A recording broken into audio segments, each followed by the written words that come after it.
No gi and why you should train it.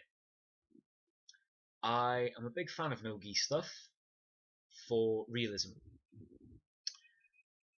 If you train purely all day, every day in a gi, and I'm not just talking Brazilian Jiu Jitsu here, I'm talking any martial art at all that requires you to wear a gi. If you train all day, every day, every single session in a gi, when it comes to actual self defense, there are times when you're going to find yourself at a complete loss. So, Dave Turton once in an article wrote that you could be the greatest judo player in the world. If you're on holiday somewhere really hot, or even in Britain, as we sometimes have heat waves in summers now, if the person you're fighting isn't wearing a shirt, or if they're wearing a t-shirt that can be ripped quite easily, what grip are you going to take? If you're constantly used to grabbing the lapel, collar and sleeve, what if they don't have a collar and sleeve? How much time are you training where there are no handles? If you get into a groundwork situation and the only choke you practice requires the collar to come across, what if they haven't got a collar? That brief moment where you go, oh, hang on, could be all the time it takes for the other person to reverse things. Same with if you're in a kicking or a striking art, practice wearing a rash guard and shorts and just see how the different feel is, because there's a lot of people who I see in striking arts who think they're striking with a lot of power, and what they're actually doing is when they throw the punch or the kick, they're hearing the snap of the fabric of the gi, and they think that means they're generating quite a lot of power. So I would suggest get yourself a rash guard and a pair of shorts and go work on pads or go work on a bag. See how much the bag is moving when you're actually connecting with it, because you don't want to go bang in a fight and just have the person go, the fuck was that? Because your brain will freeze and you go, oh shit, there goes everything I know. Practice your takedowns in no gi so that you can practice and perform them for real in a real fight. If you go to a whole country and you're on the beach and you go for, like, in our bud, one of the judo moves we use is ogoshi, which is floating hip. Get your hips through, pull them over. Works quite well. We of course use a variation of applied judo where once the guy hits from the throw, we immediately drop our knee and our shin across the lower ribs and the liver. I'll go into that in a different video where I'll actually show the clip. I'll actually show the move, sorry. If you've only ever trained with a gi and you go to do this move, chances are the arm will just slip right out. Chances are you're not going to have a belt to hold. If you keep doing that with gi over and over and over and over, and you get used to doing that, you then go to a beach. Let's just take into account what you're going to get at the beach. It's quite hot, so the person's probably got a sheen of sweat. If they're not sweating, they will do once the fight starts. If it's quite sunny, which is why they're there, they'll probably be wearing some type of suntan lotion. The lotion combined with the sweat means it's going to be like trying to hold a wet bar of soap. So as soon as you get a grip, they're going to be able to slide straight out. Although it's not an exact replicant, training someone no gi once you've got a sweat on is very similar to this. For my personal preference, for if you're training no gi for a self-defense situation, which is everything Arbed is designed for, it's designed for self-defense. It's not designed for a match fight or a martial art. It's purely self-defense. Try if you can to get a short-sleeved rash guard, just because it's easier then for us to, when we try to grab the wrist, it's easier for it to slip out. It being easier to slip out is what we need to get used to. We need to know how much force I have to hold the wrist with. We need to know that if the wrist turns here, it can slip out through the gap. If I've got it there, it's not going anywhere. If it turns to the side, it's less surface area that I can grip. We need to get used to this type of stuff. We need to get used to, if I go for a choke, is it easier or harder for me to slide a slick bare forearm under the throat? Is it going to then be easier for them to turn into it and get away from it? We need to practice all this stuff so that when it comes to the real situation where it goes live, we don't go, oh shit, I'm not used to this. I'm a big believer that every grappling art should have at least one session a week where they do no gi. Excuse me. No-gi judo would be a completely new world for a lot of people. There are people who are really, really good at judo who, in a no-gi situation, would be at a total loss. There's a very good book by Neil Adams called Grips. It's the Judo Masterclass series, and the book is just called Grips. Once you understand the grip game in judo, your judo will completely change. It is literally all about the grip.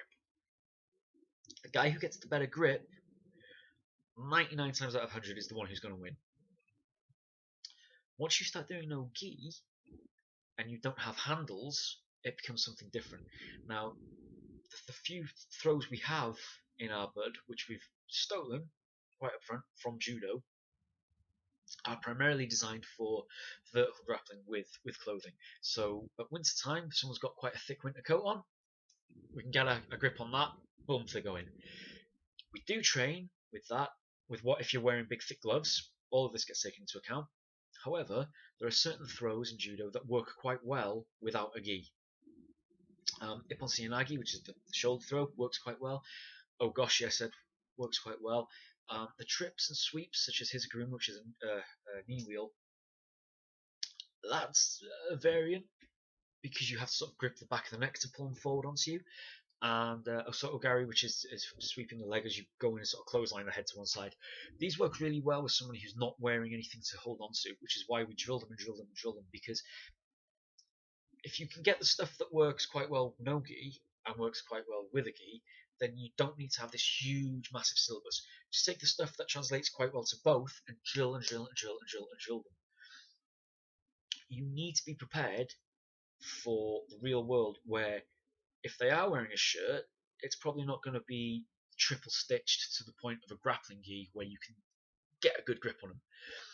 If you look at somebody on a night out, if we take that most fights start because alcohol is involved, alcohol is usually involved on nights out. This is why a lot of fights happen in nightclubs and bars. This is why you need bouncers. Look at what people are wearing, especially at this time of year in the summer. Most people, the dress shirts are not designed to be grabbed hold of. They will rip quite easily. T-shirts will rip quite easily. So if we take into account that this is probably when we're going to need to know how to defend ourselves because of the alcohol involved in the other people, if not ourselves, we have to train for that environment. Which is why if your martial art class says, oh, this is the self-defense portion, not only are they teaching to run away at the end, are they teaching avoidance? Are they teaching you to come in one session wearing big thick raincoat, wellies, and gloves that won't allow you to grip? Are they going over that type of stuff? So it's just a little thing of, although this is no gi, it's going to be the title of the video. It's just really about what type of clothing are you training in. The flip side of this, of course, is if you're a striker, are you only practicing your strikes barefoot on a nice flat even surface? How many times have you put clothes on, and whether it be a pair of shorts, pair of trousers, whatever, and just slowly seen what range of motion you get in your hips? How much stretch is there in the crotch of the trousers or in the shorts? How high are you going to be able to kick? You should be kicking above the waist anyway. But if that's your art, and you think quite wrongly, your goal is, if someone comes up to me, I just kick him in the head, no problem. If you're not Mirko Cro Cop, if you're not Terry O'Neill, you're not going to be kicking people in the head. Do your shoes allow grip when you throw a kick? Or if you throw a kick, are you going to go straight over? Is the surface you're on workable for kicks?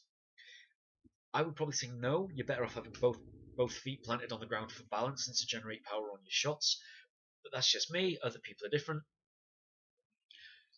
Train everything you have. Everything you look at and go, this is my go-to thing. This is the small handful of techniques that I would employ in a real fight. Train them in as many different clothing styles as you can. So if you train to punch or to kick, try doing it in as many different clothing options as you can. Again, try it with a suit jacket on, try it with your big winter coat on, try it with your going out jeans. Try it with that. If you're a thrower, if you're a grappler, at least one session a week you need to try and get into a no-gi session. Most Brazilian Jiu-Jitsu clubs will have a no-gi session. If you're a judo club, see if you can get a no-gi session going. If you can't get a no-gi session going on, get a few of you together who are like-minded and meet somewhere.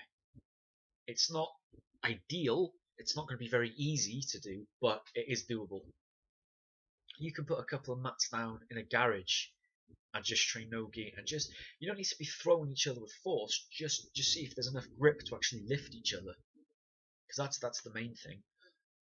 So this is just a quick throw of the mentality of our bud. We must train our techniques wearing as many different clothing styles and options as we can, so that if we find ourselves in a situation, we know going in, right, I'm wearing a nice, it's a wedding or a christening, something's happened, I know I'm wearing a suit, I'm not going to have the range of motion in my shoulders to get a big throw, I'm not going to have the range of motion in my hips because of the trousers to do a big kick. What do I have the range of motion to do? Or, again, being aware, if you're aware, I'm going to need to step in and do something here, you should hopefully be aware that, well, first I'm going to take my tie off, I'm going to take the jacket off, so I've got more freedom. Just little things like this that come up. If you have any comments or questions, let me know. Please do like and share this video, and always stay vigilant.